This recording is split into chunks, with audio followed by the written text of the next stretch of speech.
Hello again and welcome to Emotion Regulation 5. Okay, so we have already learnt so much, haven't we, which has just been brilliant, and this session is going to be slightly more interactive. So I want you to have pen and paper to hand, handouts and worksheets at the ready, and what we're going to do is we're going to run through our plan, which is to look at mindfulness exercise, a teeny tiny recap, emotion regulation 5 skills, and look at the homework practice tasks for this week. Okay.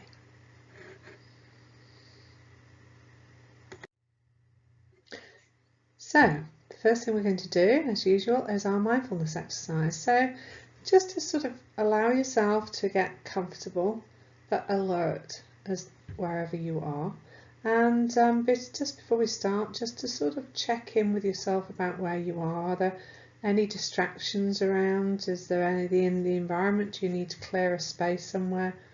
If you were to scan yourself from the top of your head down to the tips of your toes, what might you just notice? Are there any adjustments you need to make? And with our mindfulness exercises, what we're wanting to do is we're wanting to focus on how we bring our mind back. Because we know that when we do a mindfulness task, or usually any sort of everyday task, there are things that interrupt that without us being aware of it sometimes. There are things that interrupt that get in the way of us doing the task that we want to be involved in. And so what we're wanting you to do is to notice when those are occurring. So it might be that you notice yourself sitting here now and you're wondering about what mindfulness exercise we're going to be doing. And wondering about that, does that make it easier or harder to do the mindfulness task? Are you creating an assumption in your mind? Are you particularly attached to a mindfulness exercise that we've done and you're sort of secretly hoping we'll be doing that one? So it's not just about looking at what happens during the mindfulness exercise, it's also about looking at what happens just before then and how that affects our abilities to do the things we want to do. And then, as always, it's really useful to sort of ask ourselves a question, does that make sense that I would have those sort of types of thoughts coming in? Is that something that mirrors my everyday life? And if it is, increasing our awareness of that means that we are more able to do things that help challenge that or help regulate our emotions so that we're more able to deal with them. Okay.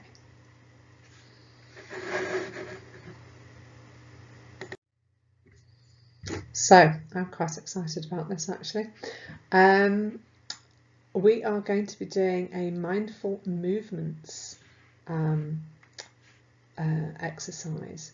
Now I'm going to give you the choice here of what you do. Okay.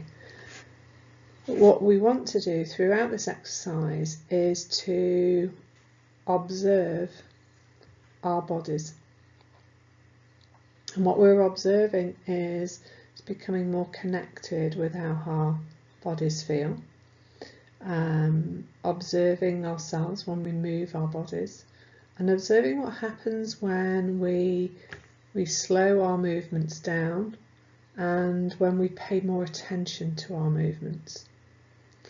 And throughout this exercise, because you're going to have the choice about what you want to do, you might need to just decide now what you're going to use to bring yourself back. So it might be that you're going to be leaning on something, and it might mean that you focus on your hands touching, say, the back of a chair.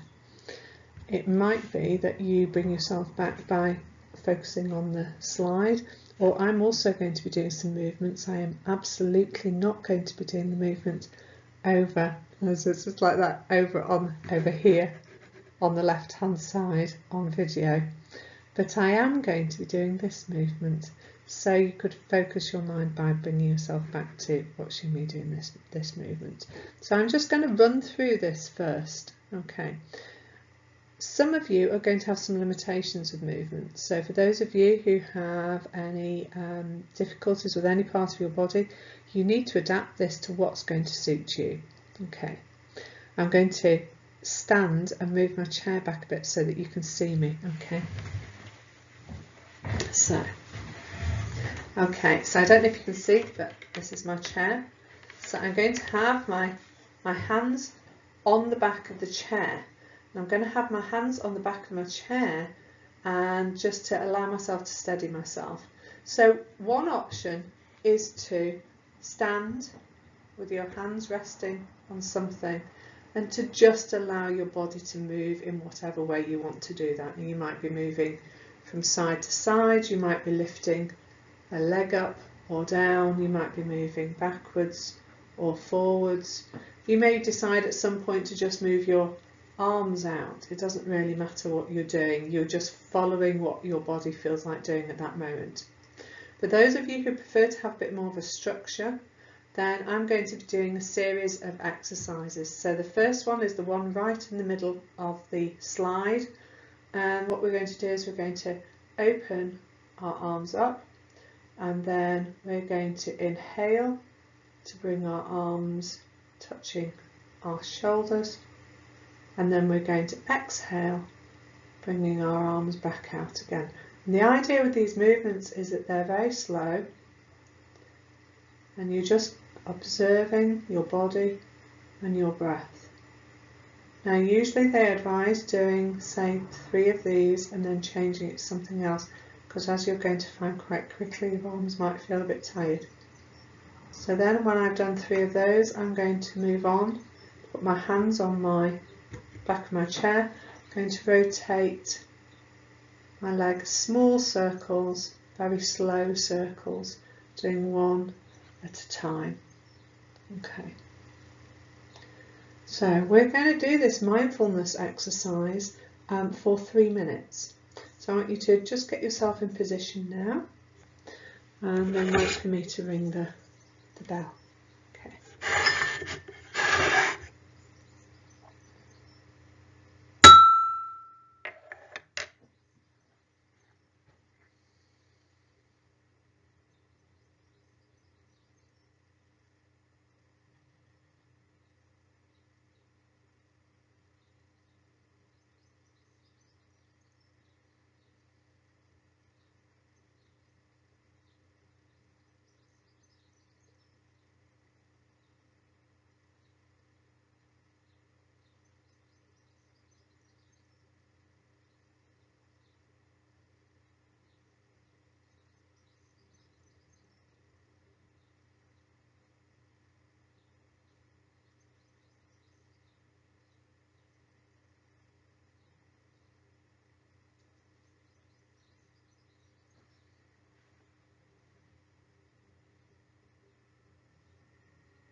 Okay.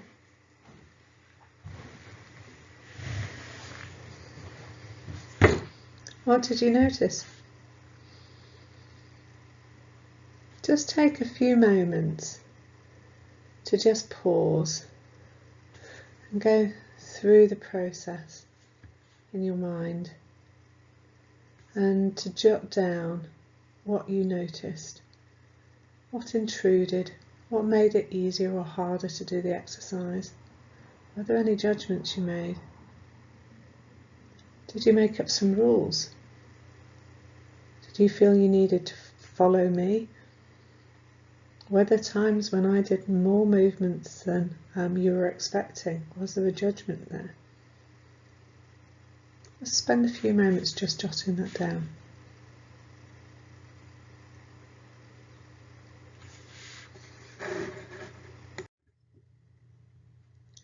So our teeny tiny recap. The last two emotion regulation sessions have been looking at check the facts, opposite action and problem solving. So there's a lot in those 2 slides, and there's a lot of unbelievably invaluable tips and strategies on how to regulate emotion. So how did you get on? How did you get on with your homework? What did you learn? Allow yourself to pause for a moment and think about, what did I learn from those slides? Is there any way I could nip back and have a look at those? How often did you check the facts and use opposite action and problem solving?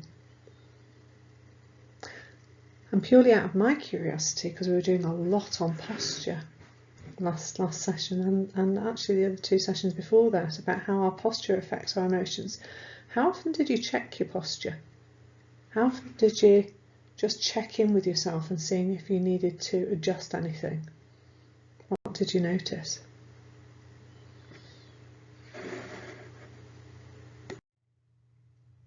So, without further ado, I'm going to introduce this week's emotion regulation skills, which are all about reducing vulnerability to emotion mind. And this is massively important because I think for me it comes under the heading of let's not make this harder than it needs to be. Dealing with emotions is tough, and there's lots we can do about that, and it's a lot easier if we have reduced our level of vulnerability to being in emotion mind, and we have found ways where we can access wise mind much more quickly. So there are things that we can do that reduce that vulnerability, but there are also things that we can do that make us much more resilient. There are things that we can do that build on skills that mean that we reduce that vulnerability. So, because this is going to be a bit more of an interactive session, you need to have some of the handouts and worksheets available to you from the emotion regulation pack that we sent you. So in particular, you need to have handouts 14 to 20 to hand. Okay, so just pause this video, go and get them now if you haven't already.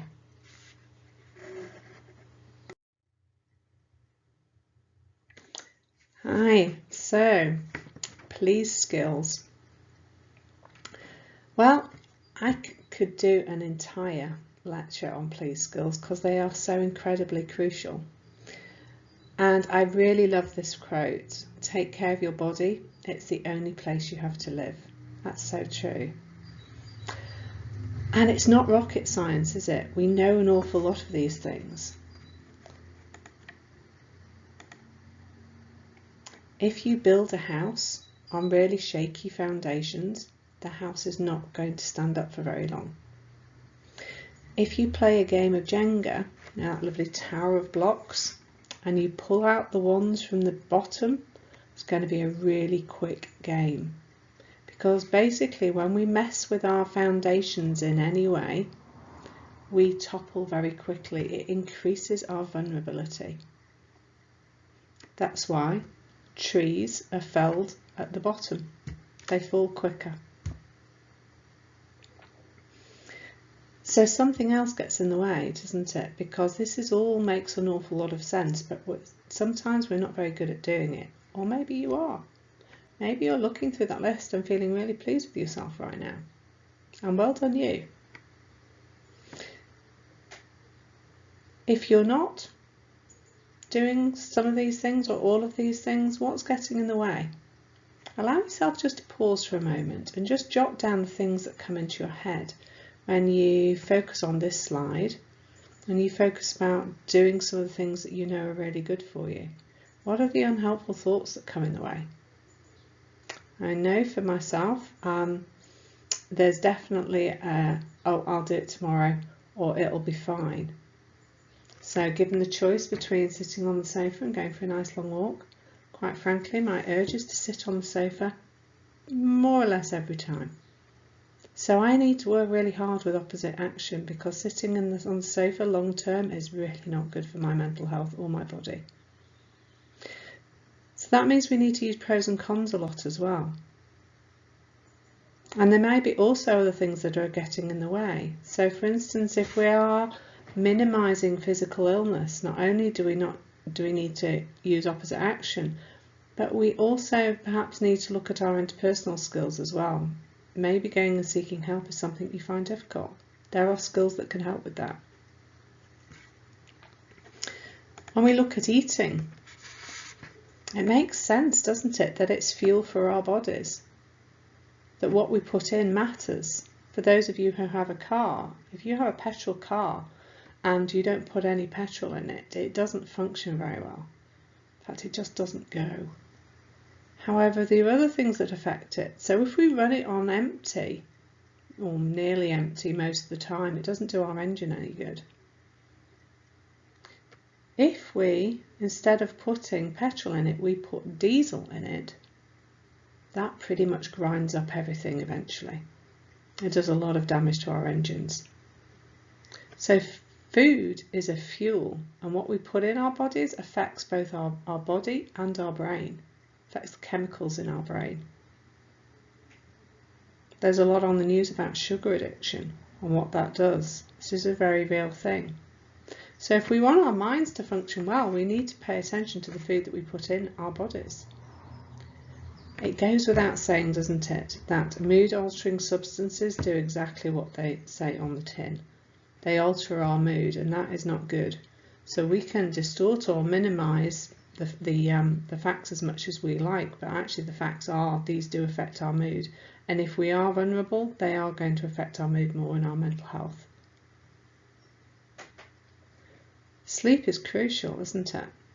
There is a reason why sleep is used as a method of torture. It makes us very disorientated, confused, difficulty with concentrating when we don't have enough sleep. And there are other factors around sleep which are really important to pay attention to. So, for instance, the temperature that we go to sleep at, whether we're looking at screens before we go to sleep, that blue light affects our ability to go to sleep. If we have a television in our bedrooms, that also affects our ability to get off to sleep. And there's other facts as well, so I'm just going to turn over the page. When we stay awake and we don't go to sleep, being awake for 19 hours is cognitively damaging as much as being legally drunk. Also affects our ability to lose weight. If we are sleeping less than 8 hours a night, we start craving fats and sugars, which are not good for our bodies and make us put on weight. Sleep has also been shown to affect athletic performance, and lack of sleep affects our immune system. There's an interesting studies around alarms. When we set our alarms, that causes a stress response. This is really important because actually if you do that alarm and then snooze, you're setting off multiple stress responses. So what we want to do is we want to get into a sleep habit that allows us to wake up naturally at a time that is good for us. And that means going to bed early enough and getting a good night's sleep. Now, handout 20B looks at sleep hygiene. Have a look at it. See if you're doing all the things on the list. See if there's any way you can improve and get a better night's sleep. And the next slide is going to focus on exercise. Okay, I'm pretty sure that you know all this, okay, but just in case you don't, exercising regularly helps mental clarity. We think better, basically. We have a better sleep, better mood, improved skin, always good. Helps us lose weight if we need to. We have stronger bones, that helps protect us in older age, lower blood pressure, stronger immune function, lower heart rate, muscle strengthening and definition of muscles, so we look better too. Basically, I think you know yourself that if you're exercising, you become more aware of your body, you're more alert, you hold yourself better. It just releases a lot of really good stuff.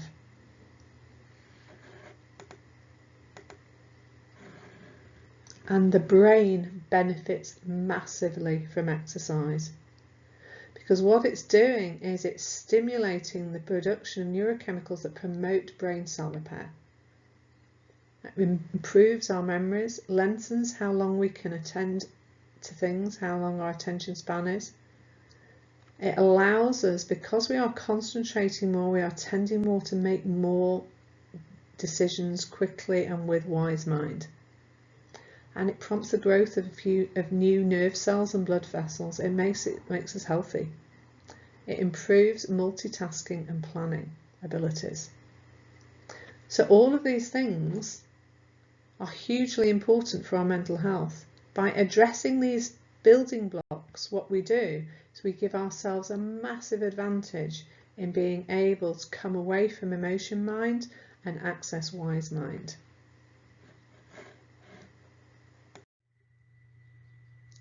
So we're now on to looking at accumulating positive emotions, so the A, part of the ABC.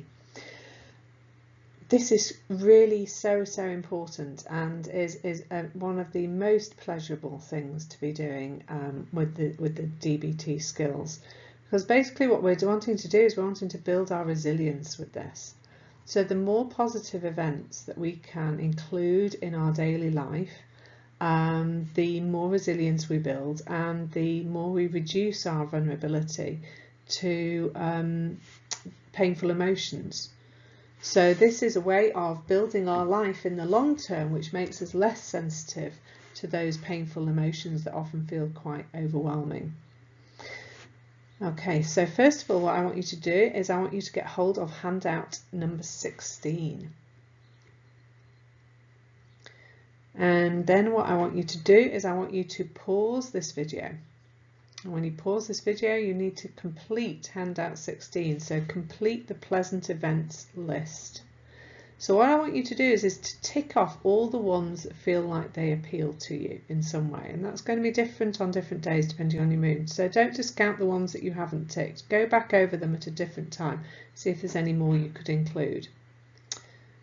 So you're going to pause the video and you're going to complete the pleasant events list.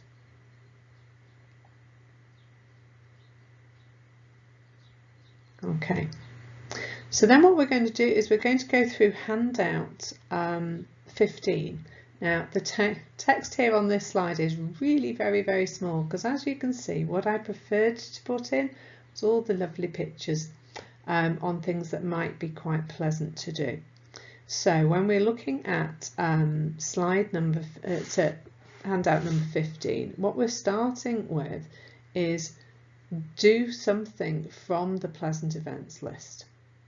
Okay, so what I want you to do is pause again, and out of the ones that you have ticked, I want you to write down over the next 7 days 3 from those pleasant events list that you could do each day, and they do need to be different. So you're going to have a bit of an experiment here. They only need to be small. So one might be, you know, just having a look at a single flower in a vase. Another one might be taking extra care making yourself that cup of tea. Maybe you're going to make it out with a pot of tea rather than just stick a tea bag in a mug. So small things that can make a difference throughout your day. So again, so you're going to pause. So you're going to write down the next 7 days, and you're going to put 3 by each day that you're going to experiment with.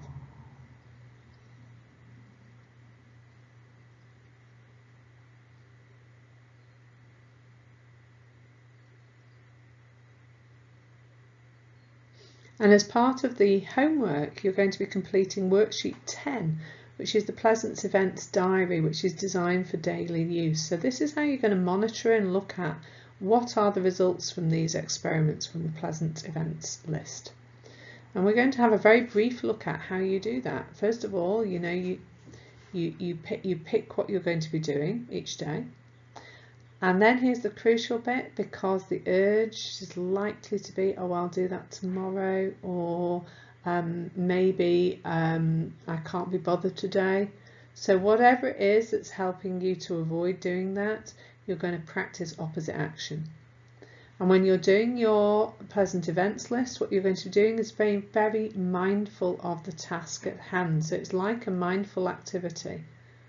And this is really important, because by paying attention to positive experiences in a mindful way, we get ourselves in the zone of what we're doing. And the more positive experiences we can have when we're in the zone of doing things, the happier we are. So this is sounds like the gift that keeps on giving. Okay, so then what you're doing, because this is a mindful exercise, you're going to be drawing on the skills that you have before of moving your attention back when your mind wanders onto something negative. And think of things in advance that might get in the way. So do you have one of those thoughts of, I'm not deserving of pleasant events, pleasant things to do? Do you have judgments there? Think of what's going to get in the way, and then just allow yourself to just notice that you're having that thought and bring yourself back to the task, because that's what we do in mindfulness, isn't it? Don't anticipate worries. So don't be worrying about, oh, when is this going to end? Or will more be expected of me? The idea is to stay in the moment with the task that you're focusing on in that time. And the idea of the Pleasant Events Diary is that you can assess this. So there might be things that you try that actually think, do you know what, that was a nice thing to try, but I don't think that's for me. I'm going to try some others because they may work better for me.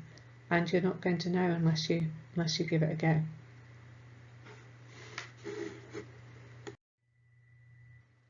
So what we're going to look at now is, how do we accumulate positive emotions in the longer term? So in order to do this, we're working with the values and the priorities that we have in our lives that make our lives feel like they're worth living. And this is hugely important. It's impossible to just go with coping all the time. We need to have things that help us build lives that feel like they feel good for us. They're worth us staying in. In order to do that, the things that we want to push ourselves towards need to fit in with our values and our priorities in life. So with that, and because I did say this is quite an interactive session, isn't it? I want you to pause the video again, okay? Because you're going to get the handout 18. And you're going to go through the handout 18, completing the values and priorities list. So it gives you a better idea of the sort of things that you want to work towards.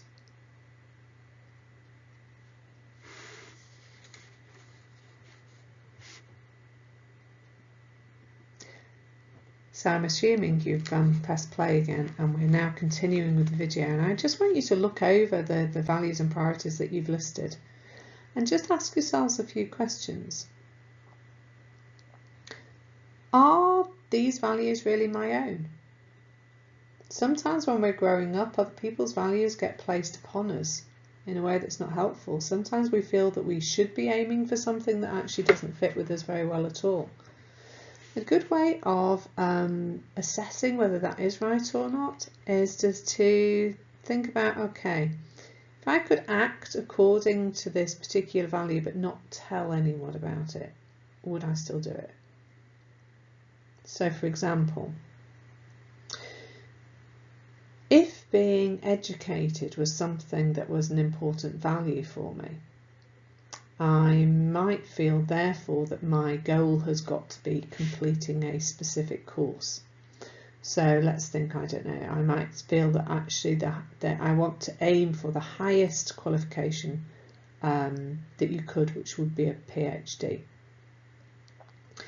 If I then imagine doing that without telling anybody that I'm doing it, and without telling anybody that I've achieved it, would it still have the same meaning for me?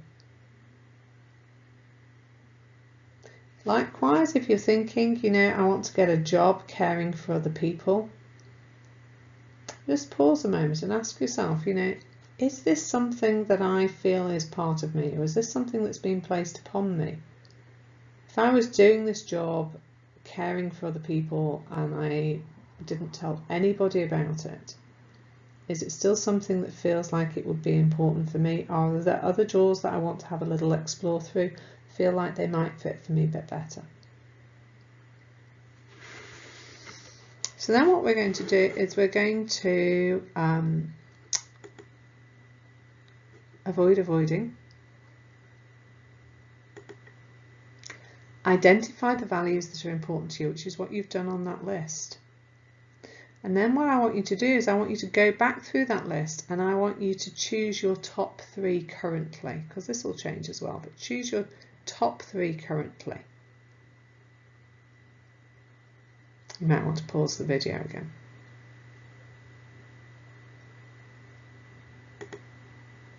And then what I want you to do is I want you to identify one of those 3 that you're going to work on now.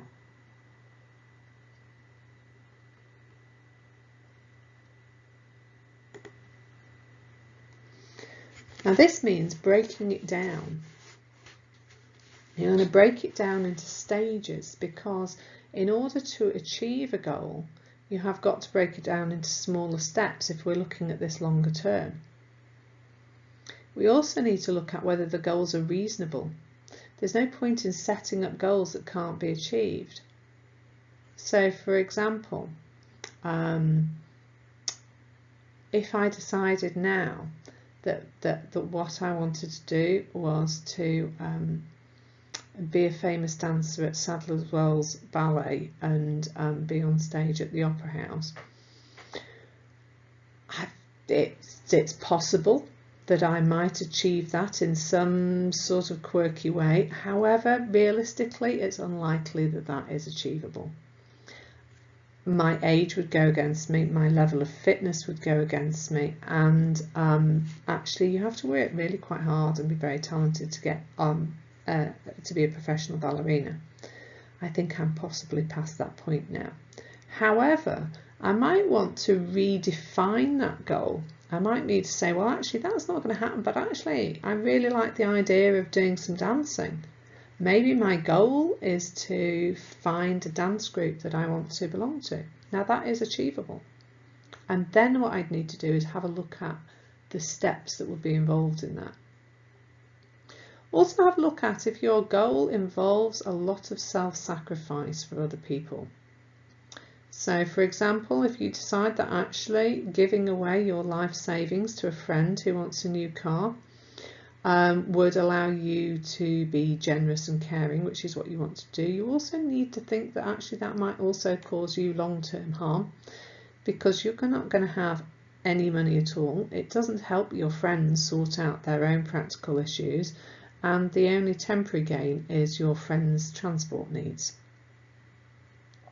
So just have a look at the goals that you've written down, whether they are reasonable, whether they are achievable, and whether they involve any level of self-sacrifice on your part that possibly isn't helpful in the longer term.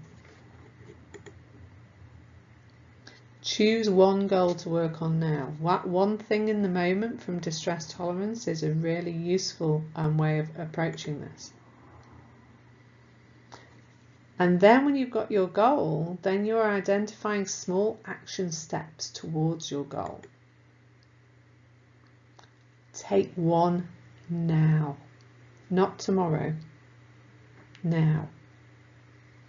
Obviously when you finish watching the video. So B is for build mastery. This is hugely important because self-esteem just doesn't just happen. We don't just get a bit of self-esteem. We certainly don't just do a module in how to build self-esteem and it just appears. Self-esteem is intricately connected with, intrinsically is what I meant to say, connected with what we actually do in life and how pleased we are with what we're able to achieve. So how we feel about ourselves is derived from our own actions. And this can be something that's quite small, it can be something we feel we've accomplished, or it can be something that we're working towards that's much bigger. Now, I don't know if any of you have watched Kung Fu Panda. I absolutely love Kung Fu Panda. And there are it is absolutely full to overflowing with lots of very, very wise sayings about what can help us in life. And I love this quote of, if you only do what you can do, you will never be better than what you are. And I think it's really true for our lives, isn't it? What we strive and want to achieve. We want a life worth living, and in order to get a life worth living, we have to do some things that allow us to see ourselves in different ways and find new skills that we have that we can be pleased with. We also need to look at how we motivate ourselves to do that. So if you watch Kung Fu Panda, what his motivation was food, something that is obviously very dear to my heart. So building in rewards for ourselves, building little pit stops where we can stop and reflect on some of the things that we feel we've achieved is really important. So if you allow yourself to pause right now, think of things that you've accomplished whilst you've been on the course. Maybe there's been times when you've come to a session when you didn't want to, or maybe you came to a session when you were afraid to. Maybe you learned a skill and found that it works. Keep a list of those things that you've accomplished, because trust me, in another few months you're going to sit there and go, well, I know I have done some things, but I can't remember all that they want, because they have become unconscious. They have become things that you just do automatically. And when we do things automatically, we don't then pay attention to them. So with building mastery, what we need to do is we need to follow some of the ideas around in accumulating positive experiences in the longer term. And when we're doing that, we need to have a look at small steps again.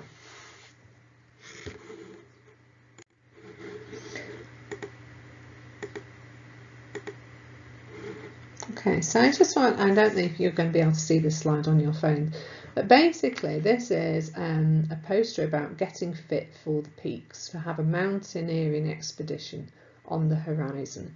Okay, now I can honestly say, hand on heart, there is no way I'd be doing that. However, some of you might feel quite excited about things like that, but either way it doesn't really matter. What I want to point out is what somebody has to do to prepare to build mastery when they are mountaineering. So for the first thing they need to do is they need to have a training schedule. They need to begin training 12 to 6 weeks before they go. They need to aim for about 45 to 90 minutes of cardio 3 or 4 times a week, jogging, cycling, swimming, stair climbing. They need to do interval training. They need to do strength training a couple of days a week. So what you can see is there's small steps that they build up to something, and that's also what we do when we're building mastery over something. And we start small. So there's that Couch to 5K app would be a really good one as a first step towards getting fit for doing mountaineering. It builds up your stamina, builds up your strength, but it does it really small. So you do a half an hour walk, but in that walk there would only be like a few 1-minute runs to start off with. Starting really small, and when you've done that and you feel good that you've been able to accomplish that, probably quite breathlessly at first, then you can move on to the next step. And the whole idea of the Couch to 5K is that it happens in small stages, and this is where it's really important for building mastery. You're going to plan on doing at least one thing each day to build a sense of accomplishment. So you're working here from handout 19. By doing this, what you're then going to do is you're going to have a more positive self-concept, a higher self-esteem, overall greater level of happiness. What you're doing is you're planning for success, not failure. So you're doing something that's slightly difficult, but not impossible. So in the same way, so if you decide you want to get more into DIY, start with putting a shelf up, not with building an entire wardrobe from scratch. Equally, if you think you'd quite like to get into baking, you know, starting with some biscuits or some cupcakes could be a really good start. Really good idea not to go with a fruit cake or bread to start with. Those are far more difficult to do. And if you're going to go with making some biscuits or some cupcakes, look upon it as an experiment. Go, okay, so I'm going to see how this goes, because I might do this recipe and I might want to tweak it a bit. Or I might do this recipe and find that actually I've missed out some key ingredients. So there's another top tip. Make life easier for yourself. If there is instructions for doing something, follow them. If there's a YouTube video on how to do it, look at it before you do it. Things build up in small steps. So for instance, if somebody decides, actually, do you know, I've always wanted to know what my times tables. Nobody sits there in a day and learns their times table. However, if you get all the times tables and you put each one on a little card and you go through those cards every single day, I can assure you within a few weeks you're going to know the majority of your times table and you're probably going to feel really good about yourself. So you're in this for the long haul, because in the longer term, that's when you build up that sense of mastery, that's when you build up that sense of accomplishment. Then you gradually increase the difficulty over a period of time. And here's another one. If it's a bit too easy, make it a bit more difficult next time. So you're pushing yourself, you're stretching yourself, you're finding out what you can actually do. So for instance, if you start with biscuits and cupcakes and they're really quite easy, and you fancy, well, do you know what? I'm going to go for a fruit cake. Go for it. Look for the challenge.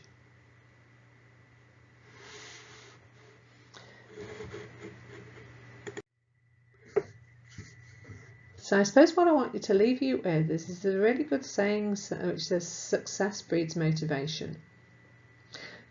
I also want you to leave with the fact that we have many doors that we could open and have a little look behind in our lives. And what we tend to do, we tend to just go for the same door over and over and over again because it's safe, it's comfortable, we know it. But actually all these doors, there could be some really exciting things behind those doors. There could be things that we try we just never even knew we could do. So you try a new door today.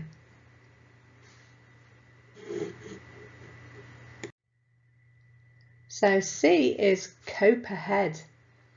Cope ahead of time with emotional situations, and this is one of my all-time favourite skills, and I know I have a lot of them. This is one of my all-time favourite skills, and this is one that I pretty much swear by all the time. I do a lot of planning ahead. And this is really important because if we can anticipate some of the situations in life that might possibly cause us a few problems or conflicts, then we are going to be better able to deal with them if we do a bit of contingency planning. The other advantage with this is that we can imagine ourselves in ahead of time coping with that situation. And what is quite magical about this is there has been a lot of studies that have shown that if we can rehearse in our imagination something that we're going to do, whether that's a skill or whether that's a conversation or whether that's an action, our brains interpret it the same way as if we've actually done it. So this is like a win-win because we can imagine doing this in our heads and our brains will adapt to it as if it is real. So we feel like we've already been there. We feel like we've got more skills in order to cope with these situations. You may have seen some clips of people doing particularly like gymnastic moves where they have rehearsed them in their head before. and then they go on to do them in real life. And studies have shown that those people who rehearsed those in their head before were more successful with those new gymnastic movements when they were actually in action. So this is hugely powerful. Our minds are massively powerful, and we can use them here to our advantage. If we're able to cope ahead of time with things that could potentially cause high emotional pain, then we're going to be much more able to deal with them. Equally, if there are things that are happening in our lives, patterns happening in our lives interpersonally, if we can spend some time thinking about those, break them down in stages and look at how we might want to manage them differently, that really helps as well. So here you're working again from handout 19.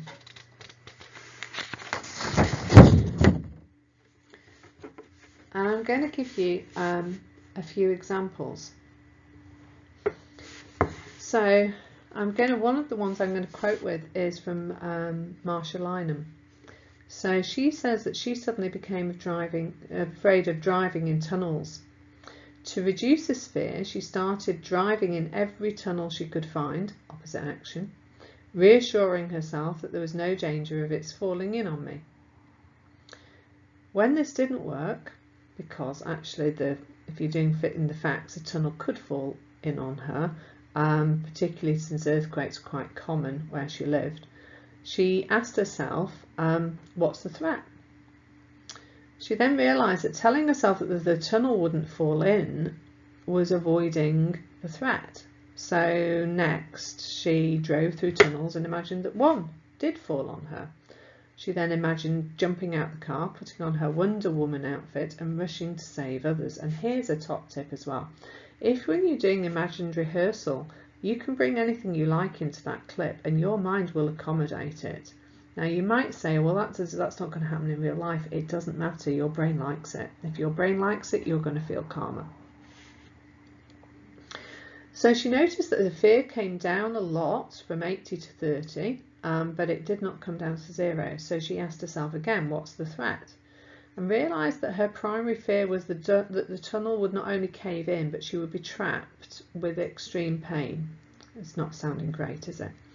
And nobody could get to her to save her. So what she then did was she imagined practicing radical acceptance of pain and death. And after several practices, that fear went away completely. So it's a really interesting one about how our brain processes these things, and it made me remember an incident that I was really afraid of doing when I was visiting somebody in London.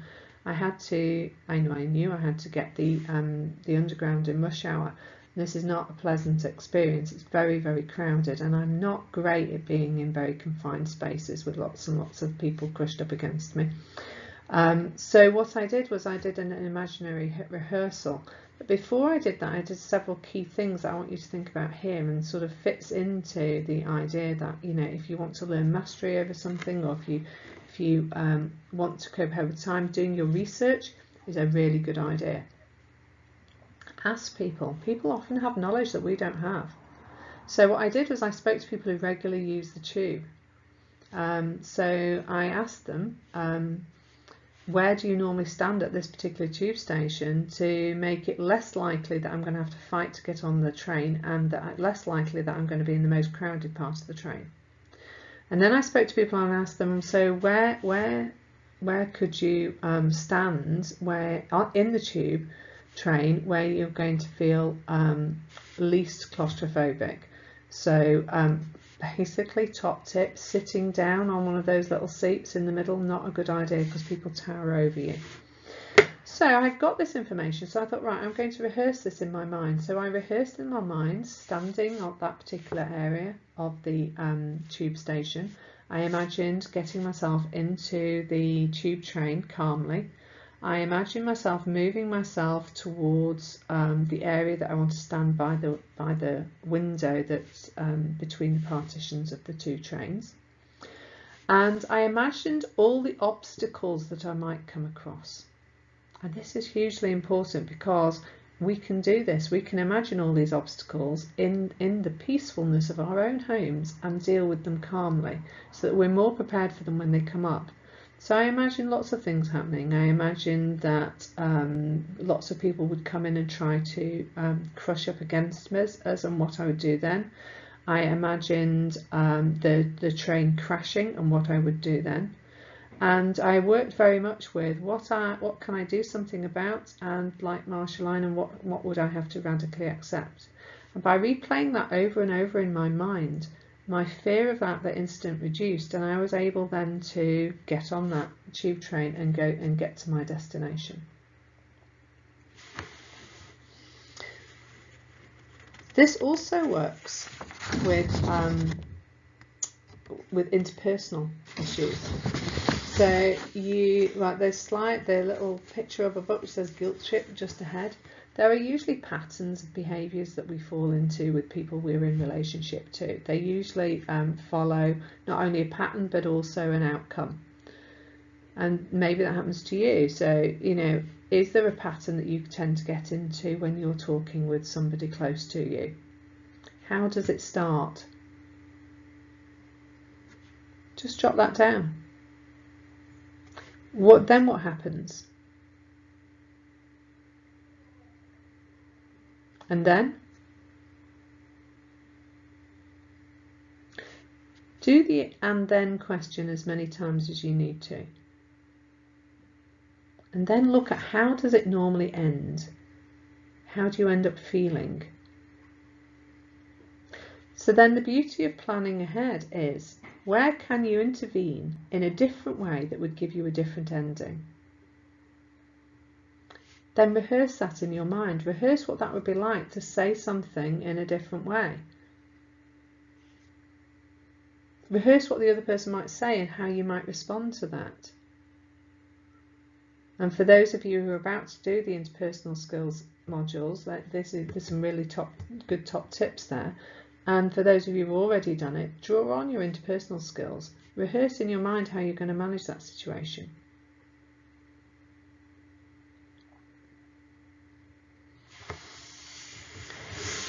So what's really important to convey about coping ahead is it works.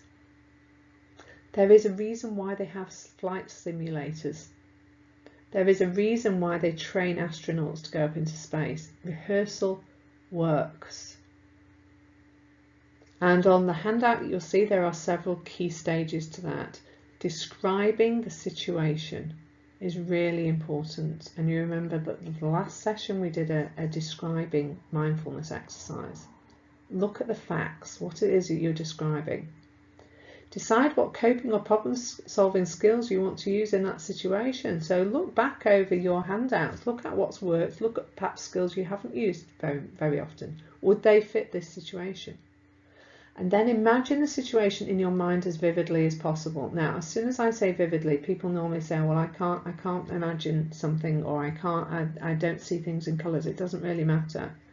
What you're just doing is you're just rehearsing something in your head, and however your brain does that, that's absolutely fine. That's how it does it.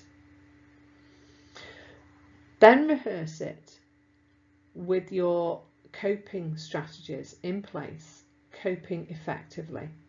Notice what comes up. Notice the obstacles. If there are obstacles, go back, rehearse it again with something additional. After you've done all this, practice relaxation after rehearsing. What that's really doing is it's teaching your brain that everything's okay. So sending messages to our brain saying it's all right, you can relax, is really important. What that does is it allows that experience to be embedded in your brain. It allows your brain to process that experience. Okay, so happy planning ahead of time. Homework practice tasks. I think these are really good fun tasks to do this week. All that you're going to be focusing on is how can I improve my life? And that just sounds like nobody could argue with that being a good thing. It's really good for us. And you're going to be doing this on a daily basis. So worksheets 10 and 11B are for daily use. Those are where you accumulate those positive events. That's where you build that mastery. So your homework is to utilise handouts 14 to 20 And to complete the worksheets 9 to 14, you'll be doing 10 and 11B anyway, for daily use. And happy experimenting. I can't wait to see what you discover from this.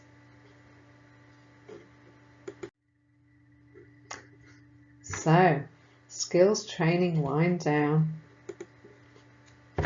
How great is that clip? I couldn't resist it. Well done you. You've done 5 sessions of emotion regulation, and how much have you learnt so far? These skills will last you all your life. You can revisit these at any time. How amazing is that? So I want you to just allow yourself to think about what you've learnt and think about what are you taking away with you from this session.